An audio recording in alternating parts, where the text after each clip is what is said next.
Now, it's been a month since the beginning of the school year in England, and from today, any children who've not returned from the summer holidays can have their names removed from the class register and then effectively disappear. According to campaigners, many of those will be girls who've been forced into marriage. Last year, nearly 1,500 cases were dealt with by the government's forced marriage unit. They ranged across 60 different countries, and nearly two-thirds of them involved countries in South Asia, mainly in Pakistan. Well, today a leading charity called on the government to collect figures of how many young people go missing in order to help rescue them. Our social affairs correspondent Rita Chakrabarti has this report. The faces of survivors of a startling betrayal by their parents. These women were forced into marriages they didn't want. Most were just girls at the time. It meant an abrupt end to their education and the end of freedom and normality.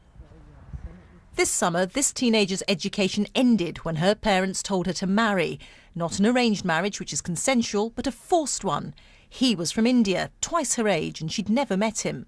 Her words are spoken by an actor as she's now in hiding. It was just about what I would get when I married. And you can have a big wedding, and it was just kind of bribery a little. They didn't really care. It was just kind of like you're an item to sell to see what they can get in exchange, like land and gold and stuff like that. She managed to escape the life they'd intended for her. Other young women have found themselves trapped for years. It was one of my... This woman thought she was going on holiday one summer back to Turkey, the country of her parents. But they abandoned her there, forcing her into a marriage of physical and sexual abuse and mental cruelty. I remember his mum, my ex-mother-in-law, saying to me that, you know, the only reason why I was in their house, the only reason why I married her son was to be a wife to him at night, you know, at night time, and a slave and a servant for them during the day. There was no compassion, there was no love. It was just, you know, I was there for a reason, just to do two things, and that was it. Although many of the victims of forced marriage are originally from South Asia, their families have been in the UK for several generations now. Forced marriage is part of no one's culture, so why is it still going on?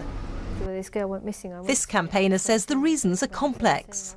It's about immigration, bringing people into the UK. It's about money. It's about control. It's about taking away people's freedoms, and that's one of the key reasons why forced marriage is still here.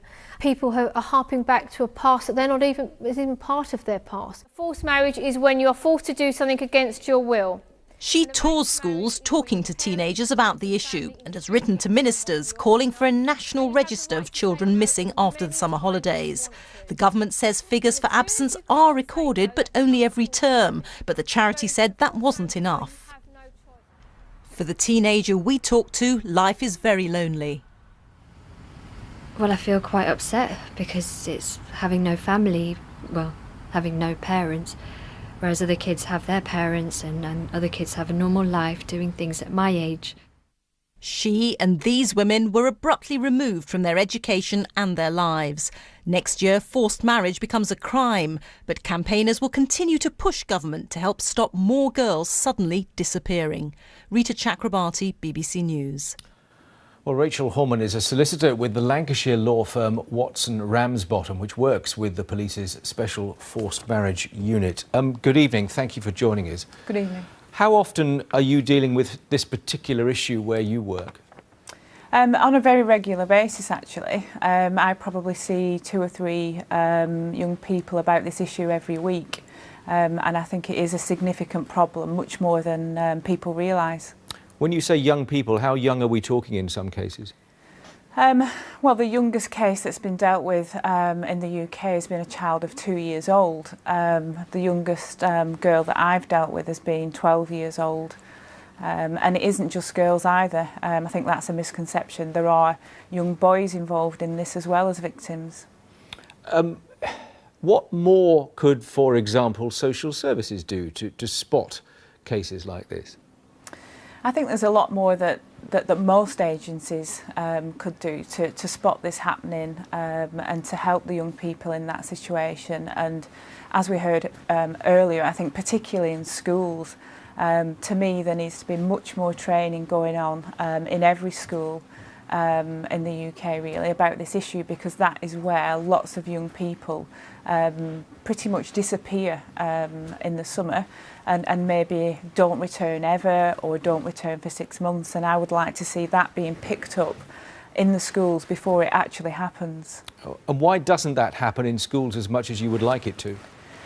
I think sometimes it's teachers that haven't had training, that don't know what to look for, that don't know what to say. And I do think there's a big element of people worrying about being perceived as being racist if they challenge or ask too many questions. And it's that fear of being perceived as racist that is actually letting down these young people and resulting in forced marriages. Looking forward, we're going to see a change in the law in this, aren't we, next year? How much Yes. difference is that going to make? And just explain exactly what the law will then say. Well, I think that will make a huge difference because that sends a very strong message out to everybody that this is wrong, that even though you may have been told that this is part of your culture, it isn't right. It's a human rights issue, and that it is illegal and will be punished as an illegal act, very much like domestic violence was maybe 20 years ago. So I think it will make a huge difference, because at the moment there isn't a criminal offence of forced marriage, and the police are powerless to prosecute unless another offence is committed, such as threats to kill or false imprisonment. So I think that this will send out the message and hopefully change people's behaviour. Thank you for talking to us, Rachel Horman there in Thank Salford.